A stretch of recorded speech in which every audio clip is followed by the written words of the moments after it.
So I have to start with a small apology. I thought that this last video would be much longer than it's going to be, but it's not going to. So this video will be very quick. You probably have already seen that because you can see on YouTube that it's only a couple minutes. So if you remember from before, that when you have a solution, the vapor pressure decreases because the solute is taking up space along the surface, and there's less space, space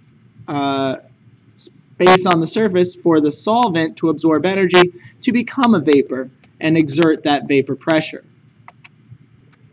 Also, hopefully you know that a substance can only boil when its vapor pressure is greater than atmospheric pressure.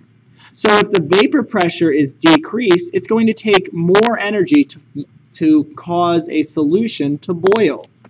We can calculate this change in the boiling point by solving for the change in temperature from the normal boiling point. So the boiling point of the solution is equal to the normal boiling point of the solvent plus whatever the change in temperature is due to the addition of the solute. So this delta T, we're going to solve for delta T using the same formula you learned in baby chem. In baby chem you learned it delta T equals mdfk. Well, in AP Chem it's the same formula, just instead of df we're going to use I. So delta T equals kmi, where delta T is the change in boiling point, K is a constant that is specific to each individual solvent, M is the molality, and I is the Van't Hoff dissociation factor, or the Van't Hoff factor.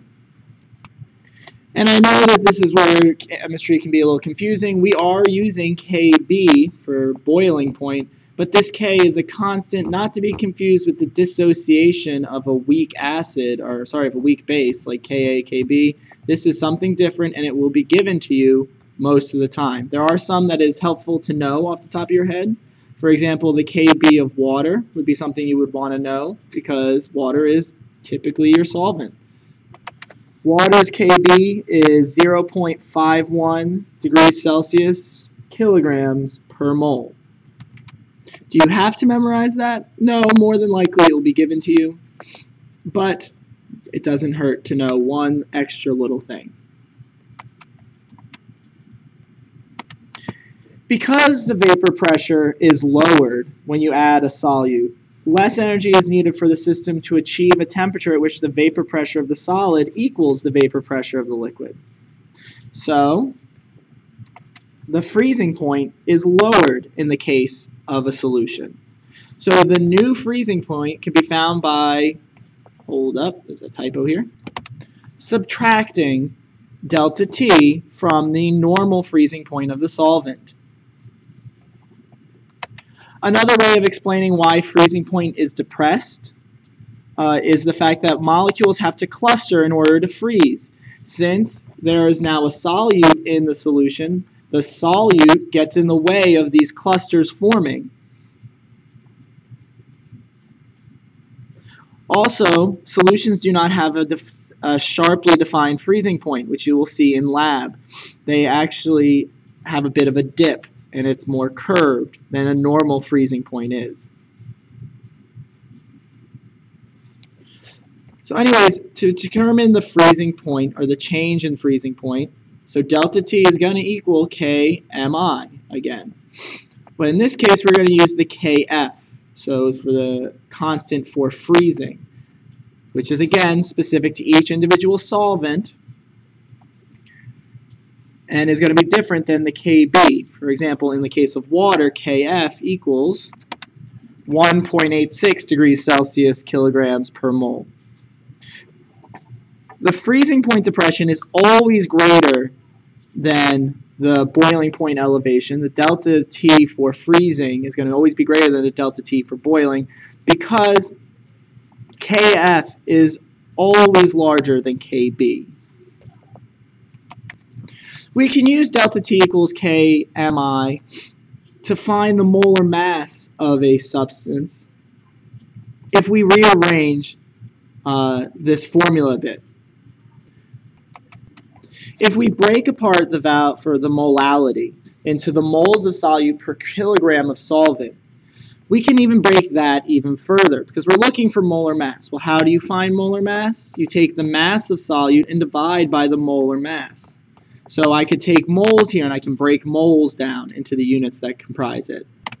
And there's my molar mass term. Let's move K and I out of the way. Actually, we should move kilograms first because all of this is being divided by kilograms, so we'll move kilograms first. So delta. Now we can move K and I. So we have delta T times the kilograms of solvent divided by K will equal the moles of the solute. Let's flip the whole thing over so we can get rid, so we can have molar mass on top and just make this much easier math. So we flip that whole thing over, and all we've got to do now is multiply by grams of solute. So molar mass is going to equal the K, B, or F times the grams of solute times I divided by the change in temperature times kilograms of solvent. You can either memorize this formula or you can learn to move all of the units. Personally, I look at the units and do it that way, but if you know you are not that good at keeping track of your units, then you need to know that kg over delta T kg equals mm. In fact, the ability to do this is the entire basis of your lab next class. Well, your lab for this unit, whenever we get around to it. The final concept for this unit is colloids. Now, there are solutions that do not that diffuse only extremely slowly and cannot be crystallized. These are called colloids, and a guy by the name of Thomas Graham coined the term in 1860. They're a solution somewhere between saturated and unsaturated, or somewhere between supersaturated and unsaturated. And it's a suspension of tiny particles on the order with a diameter somewhere between 1 and 1,000 nanometers. No, you don't need to know the exact numbers. But it's a suspension of tiny particles in some medium. These particles are small enough to remain in solution and not settle out. They will not become a precipitate out of solution. Because of their small particle size, colloids have an enormous amount of surface area relative to what they're in. And they stay suspended in the solution because of electrostatic repulsion. This means that they have a hydrophobic and a hydrophilic end. They can have both. And because of that, they'll stay in solution.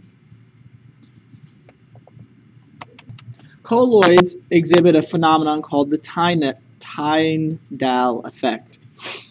A true solution allows light to pass through it uninhibited, does not scatter the light. However, with a colloid, the light is scattered, and you'll see the light pass through the solution. And if you put a reflective median on this side of the light source, on the opposite side of a colloid, it will be dimmer or less bright. You can see this most often if you drive your car. You have seen this before in the case of fog, or in the light coming through the window in the morning. I like this picture better, by the way. So you don't see the light passing through this true solution. However, a colloid does scatter the light, and you can visually see it pass through the solution. If you heat a colloid, you cause the particles to collide with so much force that they actually stick together. And this is called coagulation. It's the destruction of a colloid. It causes the particles to precipitate out. You can also do this by introducing an electrolyte, which neutralizes the ion layers that keep a colloid in solution. If you dissolve a if you dissolve a solid or a liquid into a gas, make a colloid of a solid or liquid in a gas, it's called an aerosol. A colloid dispersion of a liquid into a solid is called an aerosol. A colloid dispersion of a gas into a liquid or solid is called a foam. A colloid dispersion of a liquid into a solid or a liquid is an emulsion. And a colloid dispersion of a solid into a liquid or solid is called a sol. And that is all of the solutions that you need to know.